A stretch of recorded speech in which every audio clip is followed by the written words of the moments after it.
Hello, everybody. Welcome to Tea with Brittany Lee. I am so glad that you guys are here today. We are going to have so much fun. Guys, this is really exciting for me because this is the first time that I have been legitimately friends outside of work, outside of everything else. I'm actually friends with Meredith, and we've been friends for quite a long time.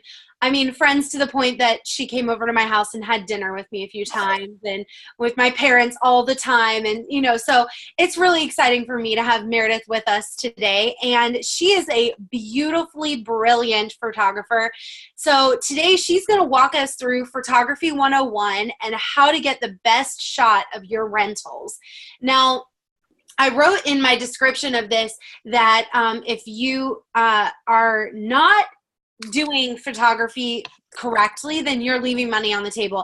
And let me tell you how true that is. When you go to book a vacation rental, it is so important that you have good photos because people in general really want to know what they're getting into with a vacation rental. And I know you guys know that, and that's why you're here. So I'm going to go ahead and introduce Meredith now. And Meredith is a photographer. She lives local to me. And Meredith, if you would pull up that slide with you and your beautiful little baby so I can show everybody how cute you are. Thanks, Brittany. Yeah. Hi, everyone. It's an honor to be here. And thank you for asking me to be a part of this. It's definitely pulling me out of my comfort zone, but I'm honored to do this for you and to share some of the knowledge and to give back. So as you can see, my beautiful little girl and my husband, this was taken last Christmas, and believe it or not, that is the most recent professional portrait I've had taken of us. We have many candidates, but we're about to have ours updated this week, actually. So I'm super excited about that. But I am local to the area. Like Brittany said, I've known her for years. Her dad actually married my husband and I, so they're definitely really close friends of ours. Just a little snippet about who I am. I did attend Carter Community College, received a degree in photography, and that college is local to me here in Carter County. They have an awesome 2-year program that gives you all the basics of photography. So if anyone's interested and is close to this area, they do offer continuing education and also classes if you're interested in getting a degree. Right out of college, I landed a job somehow with an advertising company, and I didn't expect to be thrown into photographing rental homes and products for this company, but that's how I started off photographing for the realtors that I do now is with this company. And so I've really grown since that time, and I actually really enjoy it. In 2010, I married my true love, and he is a Marine, so his career took us to South Carolina for 3 years. He was a drill instructor down at Parris Island, and during that time, I took a back seat to my real estate photography. I didn't have any clients down that way, but a good friend of mine here took care of my clients here, and when I was fortunate enough to come back, they took me back, and it's been amazing to work with them. Also in 2015, when we moved back, that's when we found out we were pregnant with our daughter. And she's just the most beautiful blessing we could ever receive. So that's just a little bit about me.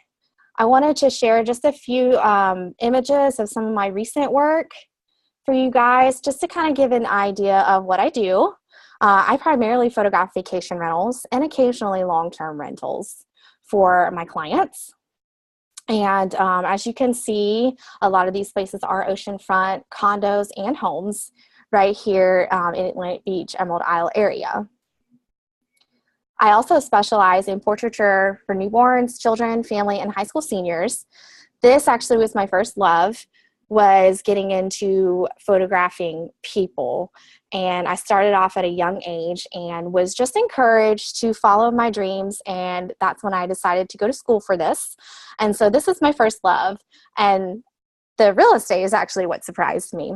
I didn't expect to really love that also, but just a little bit about me. We're going to begin our discussion. I'm just going to highlight what we're going to talk about today. So first, I have down what to ask yourself before the photo session begins. And I can't tell you how important this is to find out why you need the photos, what they're going to be used for, and to communicate with each other.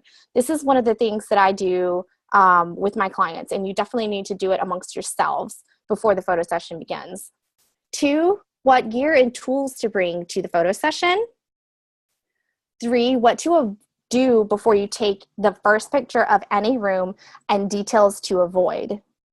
4, the photography. We're going to talk about eliminating light patches, comparing the light and using flash versus not using flash versus professional lighting. 5, I'm going to give you some camera, lens, and flash recommendations that I feel would fit well if this is something you're interested in doing. And lastly, we'll go over some questions and have answers for that. So to start off, what to ask yourself before the photo session. This is very important, as in, I feel like, what are you going to be using these photographs for? Are they going to be primarily used for a website? Are they going to be used for cards, catalogs, magazines? Heck, is it going to be used for a billboard? I have a funny story about this billboard. This is not the actual one, but I was approached by this chiropractor about needing photographs to update in his office. And I said, yeah, sure, let's do it. So we photographed it, sent him the images, just, sized well enough for him to print for his office. And he comes back and says, I need something bigger for a billboard. And I was like, whoa, we didn't talk about this. So it did end up taking me some extra time to go in and reformat the images and make sure that it was good for this billboard. But that was my error in not communicating with him to find out why he wanted these portraits in the beginning. So whether one of you is going to be taking the pictures and you're working with someone else in your office, y'all definitely need to be communicating so that if the person who's primarily working with the property knows more about that property and what it's going to be used for, then you can share that with the person who is actually taking the pictures. So it also saves you time. So you're not having to backtrack and go back and do things, that you're able to capture what you need right away. What angles do you need? Do you primarily need something wide of every single room? Do you need close-ups of details? Unique areas in rooms that might set that home or that condominium apart from other places? Anything that's going to capture and grab the attention of potential renters. For instance, this photograph on the right is a coffee nook inside of their sitting room. And I feel like that is a nice little feature for this bed and breakfast, to just allow the customers and the guests that come and stay there that they have something like this. And it's just a comfort feature and something nice to be able to see. Also, are amenity photographs needed, such as tennis courts, a boat launch, clubhouse, pool, grill, park, anything that's going to stand out for that property? I personally, when I go out to these properties, I don't have to photograph these every single time. The realtors, they use the same images. If, say, they have 100 properties at these complexes, they're using the same images. However, on occasion, they'll ask me to update or they'll add something new. And so they need to communicate that with me to tell me what's there. It's possible you might miss something that you don't realize there. This complex right here with the pool actually has an arcade, but you wouldn't know that unless someone were to tell you that. So great question to ask yourself, to ask your other people if that's what you're looking to add and bring onto the plate for your photography. Orientation of the photographs. I'll say this. It seems like with phone pictures nowadays, everyone's so used to holding their phone in a vertical position. And we even are taking vertical video. And if you look that up on YouTube, that's a legitimate video and it's hilarious. So with that being said, think about go back to what we said as far as what are the photographs being used for. I'll show you this. For example, this home had recently done some remodeling, and they had put all this wood up in the skylight, but you wouldn't be able to see that from this horizontal photograph. So I took this vertical for them so that their guests and people could see this beautiful skylight. Now, say for instance, this property was for sale. That would be a great highlight to this property because not all of these units have skylights. So in thinking about that, Say, for instance, one of these homes is going to be on the cover of a magazine and all you have are horizontals. Well, that's not necessarily going to work for the cover of a magazine if it's going to be featured. So just, again, communicating and knowing what you're going to be needing these end result for the photographs and what orientation is going to work best for what you need them for.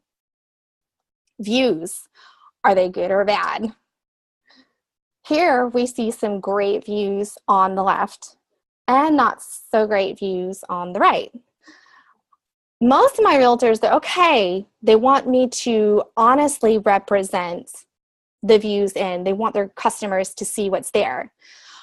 Quite a few years ago, I had one of my guys telling me he wanted me to zoom in on these oceanside properties. And I'm thinking more like second and third row where they can see the ocean, but maybe there's some few houses in the way and, you know, just something that doesn't quite look as pleasant.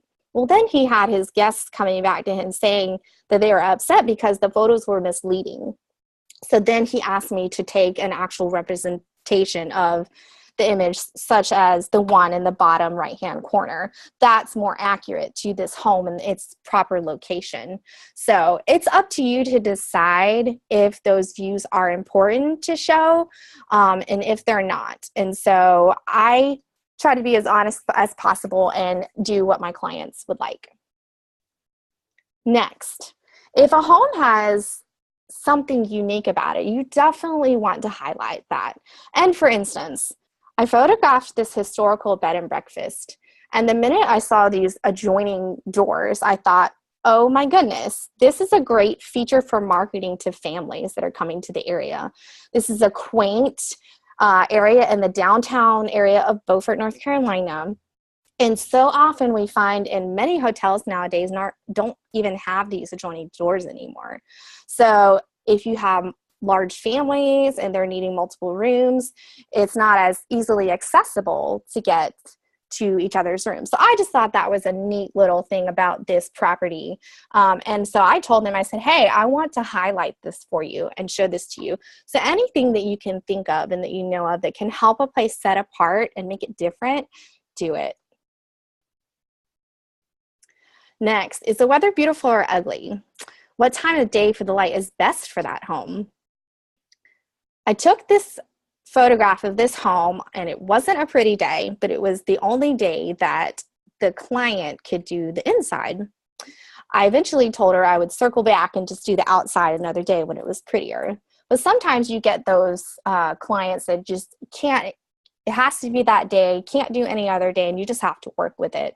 But just kind of try to keep in mind, I only really try to go out on pretty days, but every once in a while you get those people, especially if it's a home for sale, they only have such limited time. So something to keep in mind. I'm sure some of these points y'all are very familiar with already, but also, is it the right season for photos? Often, and you guys definitely can relate with the busy season being the summer, that's typically the prettiest time of year for the dunes and the grasses and everything. This photograph on the left was taken probably sometime in January or February where the grass was dead. And it just happened to be that that is the best time for vacancy to get into these properties, do updates and everything. But it's not necessarily the best time of year for photographs. The one on the right was taken this past summer, which obviously is just much more flattering. It's more vibrant with the colors and it complements this home very well. It's actually possible to do them, but if you need to keep in mind too that down on this bottom right-hand photo, I added the greenery into it, which enhances the photo.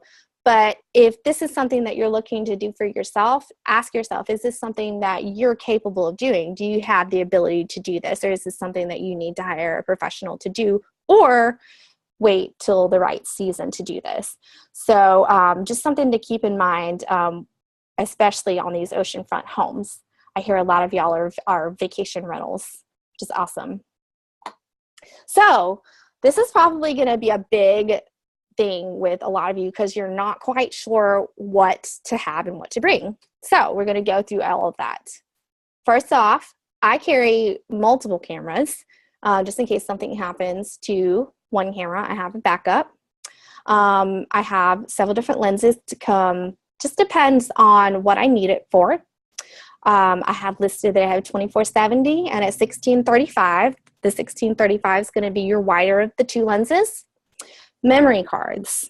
Always keep some extra memory cards stashed away because I can't tell you how many times I walked out of the house, camera in hand with my flash, my other lights, get down to this condominium all the way to the third floor, walking, half a mile to it, get up there, get into the condominium, and I forgot to grab a memory card. And then I have to go all the way down, all the way back to my office, or go run down the street and buy one. So always good to carry a couple extra just in case you forgot to put one in the camera.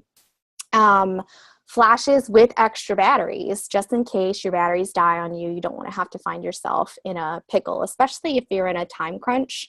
And sometimes some of these places are in a time crunch of photographs being taken. So you want to make sure that you have sufficient supplies with you when you go out. Tripod is important, especially if for some reason down the road, some of you who are really interested in photography that want to maybe take the HDR route, tripod's going to be better for you.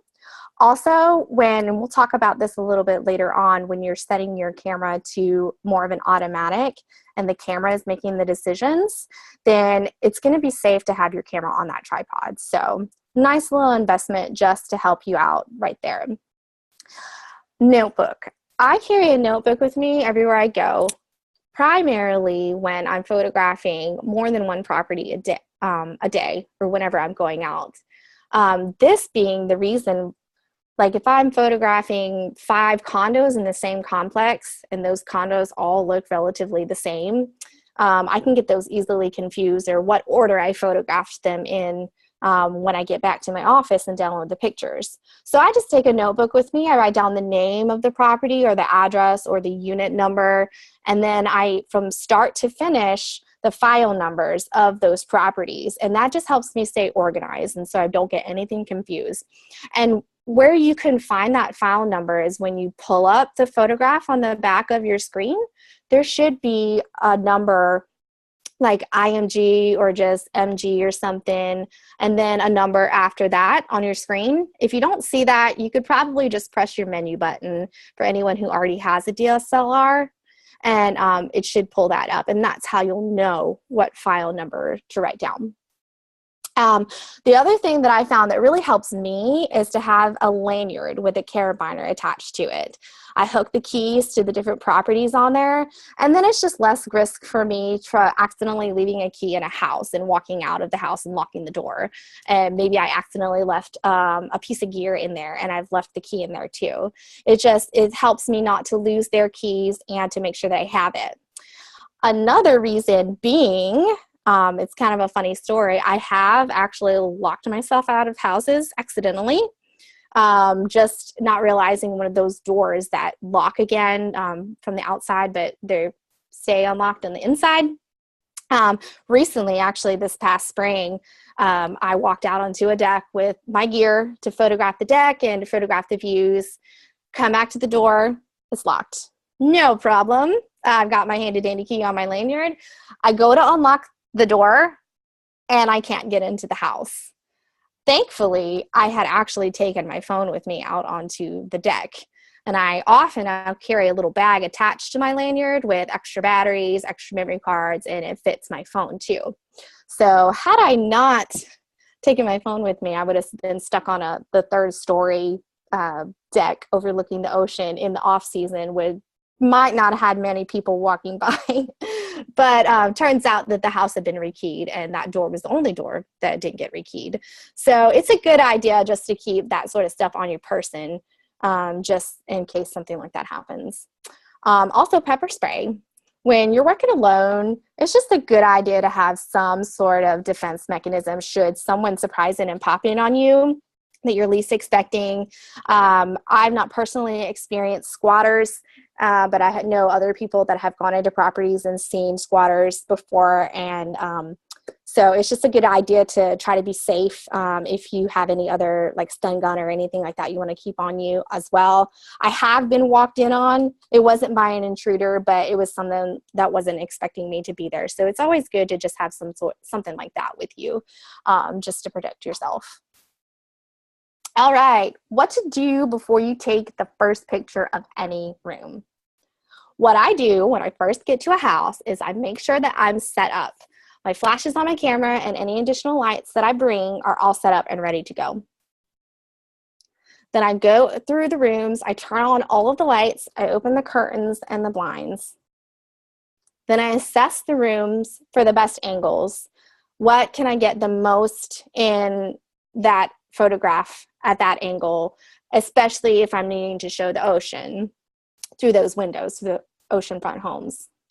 And then I go through, it's primarily sometimes living rooms, but a lot of the times it's kitchens that have too much on the counters. Clutter, unnecessary items, just too many things that just make it look cluttered. And I once heard another real estate photographer say that a realtor told them that, and I'm sure you guys are well aware of this when you're staging, to take things out of the cupboards.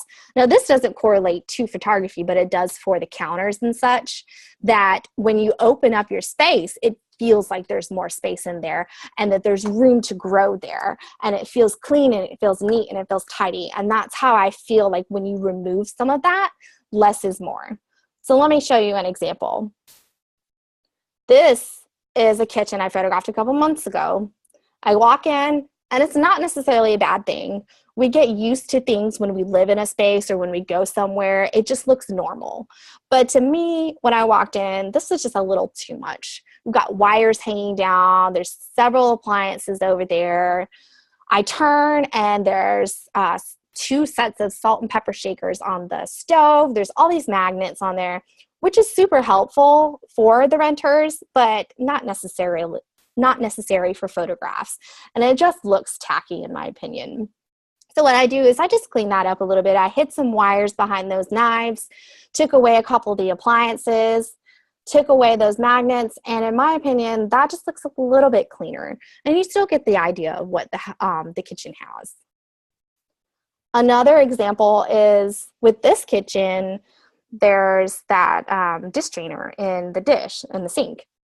And so my first thought was like, oh, I could just remove the stuff that's inside of it. But in the end, I just didn't like it. And so I took it all completely out. And so to me, I felt like that looked a little bit better and less distracting. So let's get down to the photography, which I'm sure you all are really jumping at the bit to understand and know more about. First of all, we're going to talk about looking for and working around light patches and light leaks from blinds. And I feel like this is something that is easily overlooked because when we go into homes, it's just natural for us to see this light leak through blinds and things. But sometimes in photographs, it's not necessarily complementary to that room and to what's going on. And it can actually distract from the photographs. So here's an idea of that. In this bedroom, as you can see in the bottom left-hand corner, we've got some light leaks from these blinds. And the blinds across the sliding glass door are missing a blind. Now, you can easily just open those up and push them back if you want to. Sometimes I leave those open. But these are really quick, simple fixes. There you go. That's what I was pointing out. I just open up the blinds, and I could have even just opened them up completely so you could see that deck better. But all I did was I just flipped up those blinds so that was totally eliminated on the bed, which is an easy fix because no one really knows that there's a window there, and it looks so much better. Here again, there's this awful light leak right down here on the floor. And at first, I did not catch it until right after I took this photograph. And the reason that is there is because I had the windows open for photographing this living room, but I wasn't thinking about shutting them for the dining room until I caught that. So quick, easy fix, and it looks so much better. And no one's none the wiser that those curtains aren't open for that picture. And it just takes your attention back into the dining room, because one of the rules of photography is that the brightest area in an image is where your eye is going to go first. So my eye went to that light on the floor over viewing this dining room. So it was just a quick, easy cleanup, very fast and simple, just those sorts of things to look for when you're going to be taking photographs. Here's another example. These blinds are facing downward. So I've circled these areas of where you see light leaks, and it's not necessarily like it's something we're used to seeing. However, just tilt those blinds up and it takes that away, and in my opinion, it just looks a little bit cleaner. Now, say I was going to move to the other side of that bed and I wanted to see out that window to see the ocean, and I completely opened up the blinds. Whether I just opened them up the slats or I completely pulled them all the way up, you're going to naturally have some light leak, which is okay for that angle because you're allowing that light in. But with little fixes like these, when you can help it, I feel like it makes an image look a little bit more crisp. So now you need to decide wide angle versus wider angle. What's going to work for you and what you're trying to achieve and accomplish. Choose that based on the room you need photographed and how big or small the room is. For instance, this is the same room, but in this first photograph, I took this with a 24 millimeter. The second photograph was taken with a 16 millimeter. Clearly, you can see more of the room in the 16 millimeter than you can the 24. The 24 does well, and you can take multiple angles of these rooms and still achieve and capture what this room feels like for your customers to see. So it's based on a personal preference of which one you want to do. Now we're going to take a few moments to compare light. And this can be a little bit tricky. So if you guys have any questions about this at the end, I'd be more than happy to answer them. I took this photograph just to show you what some cameras will do. For instance, at least on like your phone, when you tap the phone, you can expose for different areas. So say I did that with a phone. I took this with my camera though, and I purposely exposed for the room setting so that I can see the bed. However, I can't tell what's out the window, and that defeats the purpose of photographing this room, especially since I know that it's an oceanfront property. It's not flattering, it's unprofessional, and it's not what you want to attract clients. This one is more of a mid-level exposure, so now I can see what's out the window, but my room is still dark. You can see what's there, but it really still looks very unprofessional. This, if you have a camera set to automatic, this is most likely what you're going to get out of your camera if you're not using flash. Because what cameras are geared to do, they're geared to expose for the brightest area. So automatically your camera is going to expose for that bright window, and it's going to care less about the rest of that room. And this is where flash comes into play. What we want to do is we want to get that exposure for the window and then use our flash to illuminate the room. And you can achieve that with a direct flash.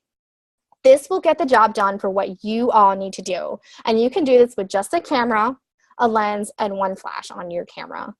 It's enough for you to see the room, to see what's out the windows, and to have better photos than your phone or just a little point and click cameras that maybe you might have and not understand how to work. Here is an example of what I was able to do by bringing in additional lighting that provides some texture and a little bit more vibrancy to the room. So let's see, going back, this is what y'all can do, and it's enough, and it's fine, and it's probably going to be better than what you're doing. But if you decide at the end of this that this is not for you and you don't have time to do something like this, then you have options for what a professional can give you. Here's another example of that same room. 1, exposure for the room. 2 is that mid-level exposure, still not great. 3 is what your camera is going to do for you on automatic. 4 is just that direct flash that you can do yourselves. And then 5 is just added a little bit more texture with a little bit more pop by using some additional lighting. Same difference, same room. This is just available light. Here I brought in some bounce flash. We're going to talk about the difference between the direct and bounce flash in just a minute. But in this next photograph, I've added a little bit more light into the bathroom so that it equally balances the light that's in the room to the bathroom. And that's just an extra feature that a professional can bring to the table for you if you're just looking for that extra snippet of pop.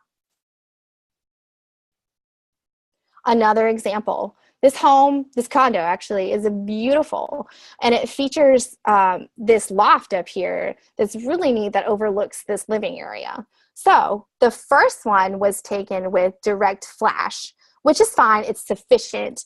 It shows what the room looks like. It brightens it up a little bit more than not using any flash, or just perhaps a not as powerful flash will get to you, like a pop-up flash on your camera, versus the bottom photograph, which is what a professional will do to bring in more lighting, to bring a little bit more detail, and you can see a little bit more what's going on up there. So these give you options of what you can do yourself or what you can get someone else to do for you.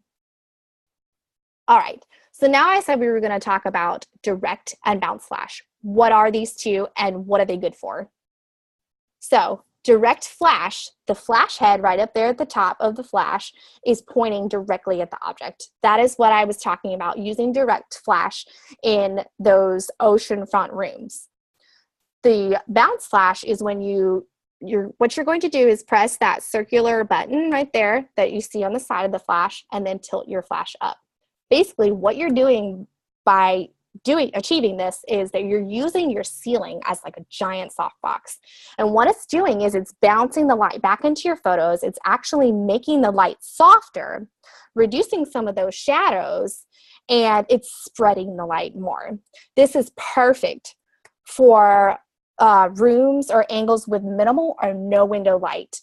It softens the room beautifully. It's great, and I love it. However, it does not work well when you're trying to see that ocean through the window.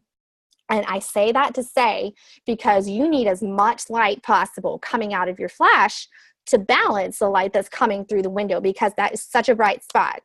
And remember, we talked about how the camera is going to automatically expose at the brightest spot. So you need enough light to balance that light out. And you're only going to achieve that with the direct flash. You're going to lose light when you bounce, and that's okay for certain rooms. So knowing when to use direct flash and when to use bounce flash is key. For example, this is that same room we looked at earlier. Comparing this light, this was taken with a direct flash. It achieves the purpose. You can see through that window. You can see the room. Next one is with bounce flash.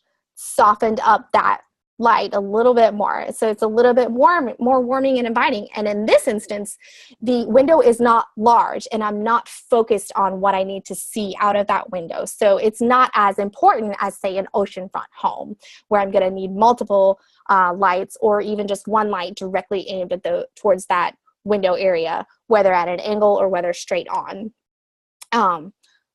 So this next one is just bringing in a couple extra lights along with that bounce lighting. So that shows you the difference between those two.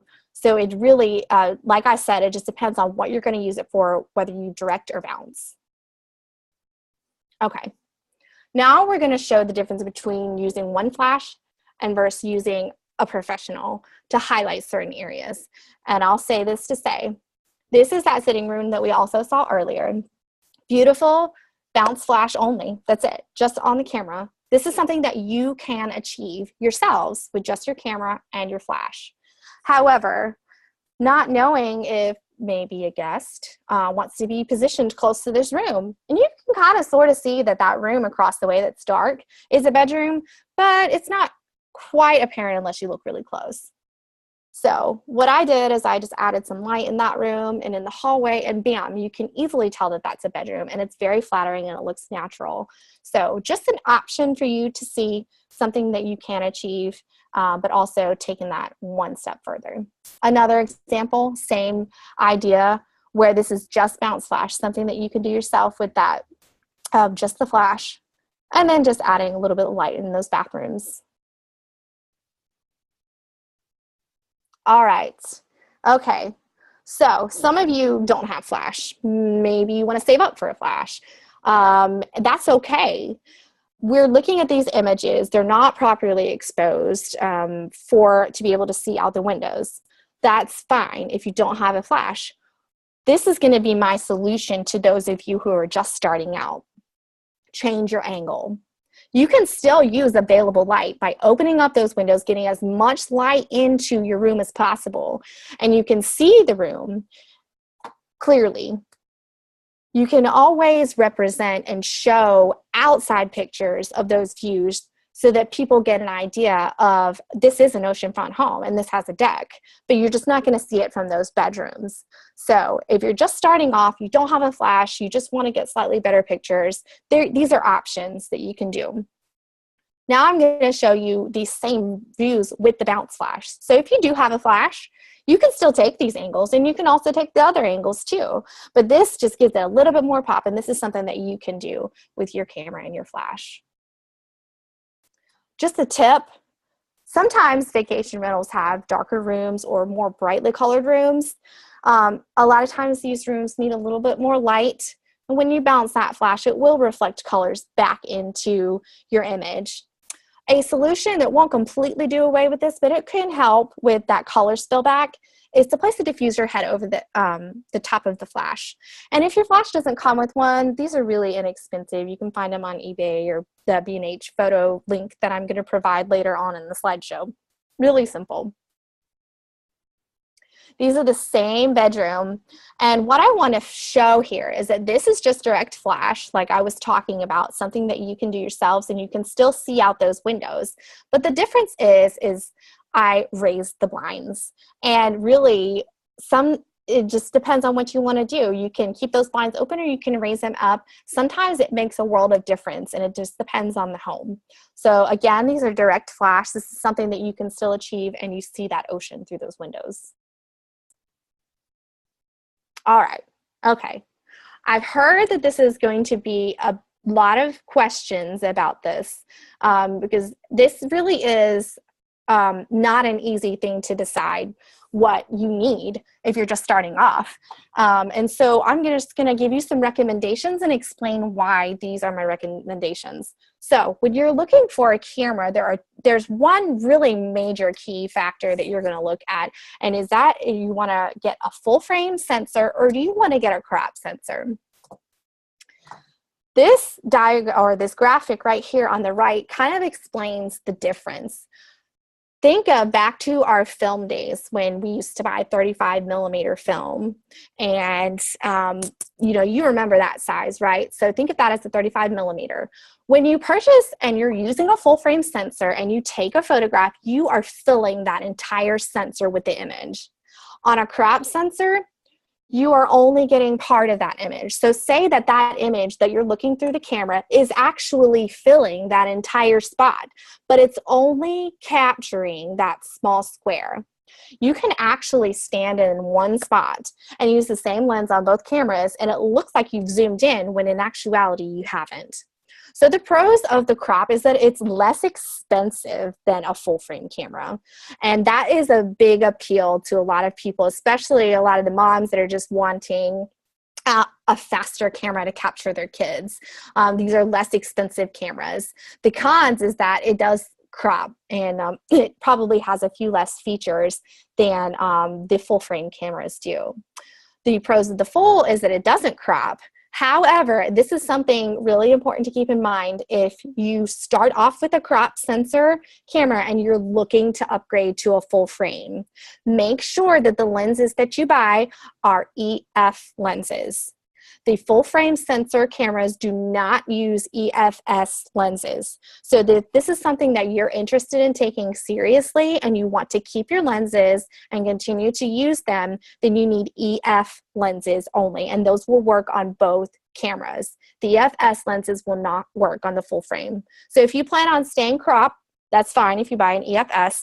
And when you're looking at these online, it will say in the specs if it's an EF or EFS lens that comes with it, or if it's separate from the camera body. It'll say that. So no need to have to try to figure that out. It'll say it.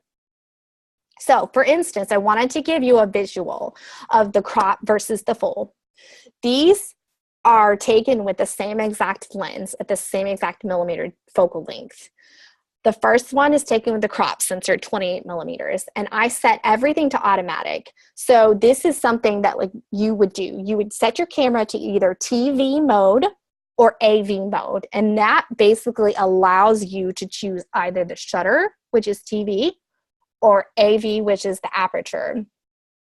Or if you're just not comfortable with that, you could set it to the automatic, which I believe on most cameras is A, and then follow the manual in your flash and set it to ETTL automatic. And ETTL on your flash basically is talking to your camera. So whatever light comes into your camera, it's telling that flash how much light it needs to put out. So as a professional, I can control that. But since a lot of you are just starting out and trying this is going to be your safe bet. It's going to give you some good results without having to know everything about photography. So then move over to the right picture. This is the same exact focal length, but it's the full frame. And you can clearly see that I'm getting so much more of that room in the image, just to give you an idea. And here's another example. I did the other side of the room with the crop sensor and the full frame at the same focal length. And so you're getting so much more with those. One more thing, I did, both of these are the crop sensor. I put an 18 millimeter lens on there. So since this is a crop sensor, it's roughly actually about 24 millimeters. So you're not actually getting the full 18 like you would on a full frame, but you see it's actually very close to the full frame sensor. So if you can't afford something like that, you can easily go with the 18 millimeter on a crop. And I think that most of the kit lenses that come with those crop sensors are 18. So you're roughly getting about 24 anyways. All right, so the top brands for cameras are Canon and Nikon. And so I found this one camera, which I feel like is decently priced. It comes with the lens, 1855, and it's the camera body. It's 18 megapixels. Now, I found pretty much the same camera, and it costs a little bit more, but it's just higher in megapixels. And I really think that you can get away with the lower megapixels in the 18, because you're not photographing action, you're not photographing low light, you're going to be using flash. So that's not necessary things, unless you're going to be using this for personal reasons also, and maybe you're wanting to do that, then you might consider going up a little bit more so that you can capture the kids at soccer games and things, if whatever you're trying to achieve with this. But if you're strictly doing real estate photography, I think that you could do well with the 18 megapixels. And then I wanted to give you the option also for the full sensor. And this is actually the lower priced end for the full frame cameras. They go much higher, and this is the lower end. So if you're interested in investing in this, and this is just the body, we talked about how you can purchase the lenses separately also. You could probably find something at this link or similar links to find a kit if you're interested in getting the lens just already with it. So lenses, should you choose the full frame with no lens included, here are the two lenses that I was talking about earlier. The 2470, which is the one I primarily use, when you go Canon route, you're not going to get cheap glass in those lenses. So they're going to be a little bit pricier. But the great thing about the lenses is that they carry over to bodies. You upgrade the bodies, and you don't always have to upgrade the lenses unless they just come out with something newer and greater. So this is an option for you. I went ahead and put the F4 series on here because it is cheaper than the 2.8, and it serves the purpose of what you're trying to do. The other one was the 1635. It's also the F4 series, not the 2.8, because that will cost you more. And I don't think that you're going to need the 2.8 for what you're trying to do. So this is going to give you a little bit more of that wider range. Excuse me. Still, again, a little bit pricier, but if you're looking for something cheaper, there are some less expensive brands, and I've listed the names of those lenses. They may not, I will say that because they're not the brand, say Nikon or Canon. I'm a Canon girl, that's why I've listed the Canons. So you can easily find comparable things if you already own like a Nikon or a Sony of sorts. You can definitely find that like on B&H Photo Video or Amazon for what you're looking for. You can type in the 16-35 or something, and something will come up. But the brand names of those are Sigma and Tamron. The glass isn't going to be as good as in the Canon or Nikon lenses, but it serves its purpose and it's good. I own a couple of them and they work fine. So flashes. These can be a little intimidating, especially since it's not something that we're used to using. We're used to using cameras. We're not used to using flashes. So this flash is, I want to say I had this flash when I first started photography in school, maybe the version 1 of this, but it's easy. It serves its purpose. It will do what you need it to do. But I also wanted to give you the option. This is the flash that I use. It's a 600. It's more powerful than the 430. So you're definitely going to get more light out of it if that's really important to you. And if you're primarily vacation rentals and you're needing to see out those windows, this might need to be the flash that you need to go with. But that's up to you to decide. I wanted to give you a couple options. Also, a less expensive brand for these flashes that pretty much are the same thing. They might be a little bit more lightweight and might not last as long, but if you're looking for less expensive, the Yongnuo and the Godox are also other brands. You can find them on Amazon, I believe, and B&H Photo Video also. So just giving you some options of things that you can find, especially if you're on a budget. So that concludes my program. I hope I was able to clear up some questions that y'all had. If there was something that didn't quite make sense and you have a question or if something I didn't cover, please let me know. I also have this promotional code that if you want to try out my services, I'm offering 50% off of a 3-bedroom home or smaller. Those travel fees aren't including depending on how far away you guys are from me, but I'd love to work with some of you. If you've decided at the end of this that this is not for you, I'd love to help you out, and please do follow me on Facebook and Instagram, and my contact information is right up there at the top if you need to contact me. Awesome. That was so good, Meredith. There was so much information in there. If you would go to the next slide, I'm going to go ahead and open the floor for questions. So if you guys have any questions, then you can just pop those into the question and answer feature down there, and Meredith will be more than happy to answer those for you guys.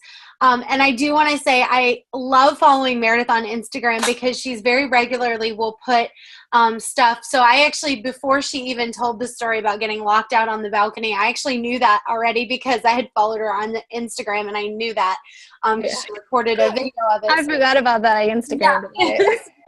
Like, well, if I'm going to be stuck, it might as well be an aborted vacation. Exactly. Well, might as well be here in the beautiful beach, you know. So it doesn't look like we have many questions right now, but I'm going to leave it open in case you guys have any questions. Meredith, if you go to the next slide, I'm going to go ahead and talk about next month's webinar. So next month, we are going to be joined by Jamie King from Point Central, and he is going to talk about the smartest way to reduce operating costs and make more money now. I really am very excited about this. We've had so many people in the vacation rental industry and so many of our partners getting in touch with us. So you can really be looking forward to the fact that we're going to have some really great partner webinars coming up really soon. So if there is a partner that you would like to hear from an integration, from VRM or something like that, then shoot me a little email, let me know, and I'll see if I can't get them on the show. But I just want to say a quick thank you to Meredith and thank you to everybody else for coming today.